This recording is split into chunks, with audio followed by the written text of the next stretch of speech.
मित्रों, बांग्लादेश रिवॉल्यूशन के 2 महीने के बाद मजीद डिटेल्स रिवील हुई हैं और उन डिटेल्स में बताया गया है कि क्या क्या एफर्ट्स शेख हसीना साहिबा ने की थी अपनी सरकार को बचाने के लिए। बहुत बड़ी एक चीज़ रिवील की गई है कि तकरीबन 1 लाख के करीब, जी हाँ, 100,000 ट्रूप्स डिप्लॉय करने का मंसूबा 4 अगस्त को बनाया गया था। ढाका के इर्द गिर्द 1 लाख से ज़्यादा लोगों को डिप्लॉय करने का मंसूबा बनाया गया था, जिसमें से 50,000 फौजी थे, 25,000 जो थे वो उठाने थी पुलिस से लोग, और 25,000 बॉर्डर गार्ड बांग्लादेश। ये कुल मिला के 100,000 ट्रूप्स थे और ये 4 अगस्त को प्लान फाइनल किया गया था कि इन 1 लाख लोगों को लाकर तो ढाका के बाहर डिप्लॉय कर दिया जाएगा, ताकि वो जो बहुत बड़ी तादाद में स्टूडेंट्स ढाका की तरफ लॉन्ग मार्च करते हुए आ रहे थे उनको रोका जा सके। और गालिबन यही वजह है, आपको याद होगा कि पहले स्टूडेंट्स ने लॉन्ग मार्च की कॉल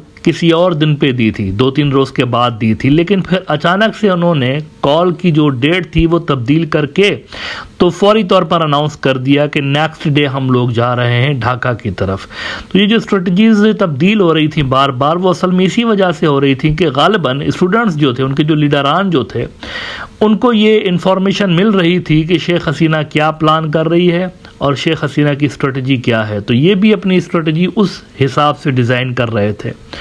अब 4 अगस्त को वहाँ पर जब ये सारी चीज़ें फाइनलाइज हो गई, 100,000 लोग होंगे, तो इंडिया के अंदर भी एक रिलैक्स माहौल था, वो चिल थे कि जी चलो 1 लाख अगर इतनी ज़्यादा सिक्योरिटी है तो क्रश कर देंगे प्रोटेस्टर्स को, कोई ऐसी बड़ी बात नहीं है।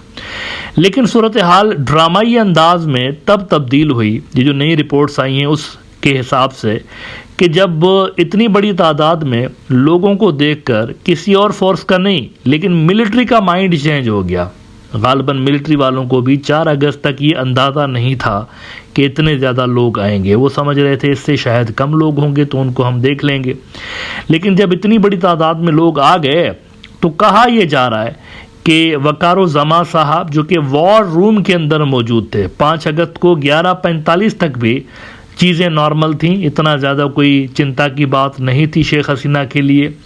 लेकिन उसके बाद दोपहर को, लेट दोपहर को उनको कॉल की गई उनके सबऑर्डिनेट की जानिब से और उनको कहा गया कि बड़ी तादाद में लोग आ रहे हैं, बताइए क्या करना है, ऑर्डर दीजिए। तो सामने से ऑर्डर आया कि हट जाओ, कुछ भी नहीं करो, हट जाओ। लोग अगर जाते हैं तो जाने दो, क्योंकि इतनी बड़ी तादाद में लोगों को अगर आप कन्फ्रंट करेंगे तो नतीजे कुछ अच्छे नहीं निकलेंगे। अब यहाँ पे वकारुज़्ज़मा के ऊपर तनकीद की जा रही है इंडिया की जानिब से कि वो ज़्यादा सीरियस थे ही नहीं, असल में शायद वो यही चाह रहे थे। हालांकि वो हैंड पिक्ड थे, ये भी कह रहा है इंडियन मीडिया, हैंड पिक्ड थे, खुद ही उन्होंने, शेख हसीना ने इनको अपॉइंट किया था। लेकिन आखिरी वक्त में उन्होंने वहाँ पर मुजाहिरीन के सामने ज़्यादा कन्फ्रंटेशन ना करके, उनको रेजिस्ट ना करके शेख हसीना का तख्ता दबरदूस करवाया है। नाउ यहाँ पे एक चीज़ समझने वाली है, इंडिया को भी समझने वाली है, कि ये डिसाइसिव मूवमेंट थी बांग्लादेश की हिस्ट्री की। यहाँ पर 2 रास्ते थे, या तो बांग्लादेश ने बनना था बर्मा, या फिर बांग्लादेश ने बांग्लादेशी रहना था।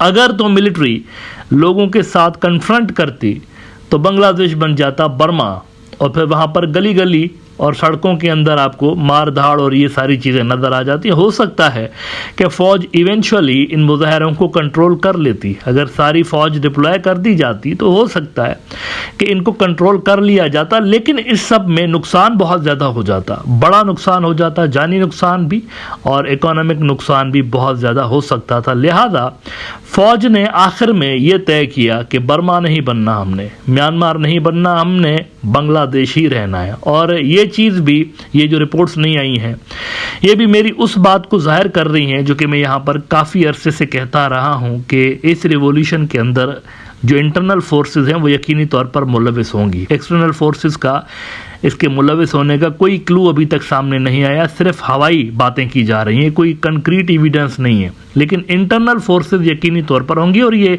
नॉर्मल बात है, नॉर्मल बात है, इसको समझने की ज़रूरत है। देखें, दुनिया के जितने भी बड़े बड़े रिवॉल्यूशंस आए हैं उसमें इंटरनल फोर्सेस शामिल होती हैं। ये जो ईरान का रिवॉल्यूशन आया था, तो क्या ईरान की फ़ौज का एक बड़ा हिस्सा शाह ईरान को छोड़कर खुमैनी के साथ नहीं मिल गया था? मिल गया था। लोगों का जो माइंड सेट है, लोगों की जो परसेप्शन है, उसको देखकर जो इंटरनल प्लेयर्स होते हैं उनका माइंड बदलता रहता है। इवन ये तो रिसेंट रिवॉल्यूशंस है ना, पिछली सदी में भी अगर आप जाएंगे, फ्रांस का रिवॉल्यूशन अगर आप देखते हैं तो उसमें भी जो इंटरनल फोर्सेस थी, इंटरनल प्लेयर्स थे, वो मुलविस थे। तो ये हर रिवॉल्यूशन के अंदर होता है। अंदरूनी जो प्लेयर्स होते हैं वो अपनी स्ट्रेटजीज वक्त और हालात को देखकर बदलते रहते हैं। जब वो देखते हैं कि हवाओं का रुख किस तरफ चल पड़ा है तो ये उस तरफ खड़े हो जाते हैं। तो यहाँ पर फौज ने एक सेंसिबल, आपने देखा कि डिसीजन लिया, लोगों के साथ खड़े हो गए। अच्छा, ये सारी जो डिटेल्स हैं ये टेलीग्राफ इंडिया में रिपोर्ट हुई है, बड़ा इंडियन न्यूज़ आउटलेट है। उन्होंने एक तफसील से आर्टिकल लगाया है कि हुआ क्या था 5 अगस्त को, उस हैरत अंगेज दिन में हुआ क्या था 5 अगस्त के दिन पे। वो कहते हैं 2 months on, former Sheikh Hasina aides provide clues to the bloodless coup in Bangladesh। अच्छा, ये bloodless क्यों कह रहे हैं इसको? bloodless इसको यूं भी कहा जा सकता है कि अगर आप इस रिवॉल्यूशन की अचीवमेंट्स देखें तो बहुत ज़्यादा अचीवमेंट्स हैं। मिसाल के तौर पर आप देखिए कि इस रिवॉल्यूशन ने बांग्लादेश का सारा निज़ाम तब्दील करके रख दिया है। बांग्लादेश का पॉलिटिकल स्ट्रक्चर तो तब्दील किया ही है, गवर्नेंस स्ट्रक्चर भी अगले लंबे अरसे तक इसने तब्दील करके रख दिया है। अब आप देखिए कि हद तो ये हो गई है कि करेंसी नोट्स तक तब्दील होने जा रहे हैं, यानी कि ऊपर से लेकर नीचे की लेवल तक बहुत ज़्यादा तब्दीलियां इस रिवॉल्यूशन की वजह से आती हुई हमें नजर आई हैं। लेकिन इस सारी अचीवमेंट्स के लिए जो कुर्बानियां दी गई हैं, वैसे तो किसी एक इंसान की भी अगर जान जाती है तो बड़ा अफसोसनाक फैक्टर होता है, लेकिन इस रिवॉल्यूशन के अंदर लोग जख्मी ज़्यादा हुए हैं। अलबत्ता शहादतों की जो तादाद है, हलाक जो लोग हुए हैं वो उतने नहीं हुए जितने कि दुनिया भर में आमतौर पर इस तरह के रिवॉल्यूशंस के अंदर होते रहते हैं। मतलब अगर किसी मुल्क में ऐसा रिवॉल्यूशन आ जाए कि सारी चीज़ें तब्दील हो जाएं, यानी पावर शेयरिंग का कोई सिस्टम नहीं बना यहाँ पर। ऐसा नहीं हुआ कि शेख हसीना कमज़ोर हो गई फिर उसने अपने पावर में किसी और को शरीक कर दिया, ऐसा नहीं है। Totally wipe out, complete wipe out हुआ है पिछले सिस्टम का। आइडियोलॉजिकल शिफ्ट यहां पर नजर आया है। तो गालिबन इंडियन मीडिया इसीलिए कह रहा है कि ये ब्लडलेस कूप नजर आता है, यानी इसने अचीवमेंट्स इसकी बहुत ज्यादा हैं और उसके मुकाबले में जो नुकसान हुआ है वो उतना नहीं हुआ जितनी अचीवमेंट्स हुई हैं।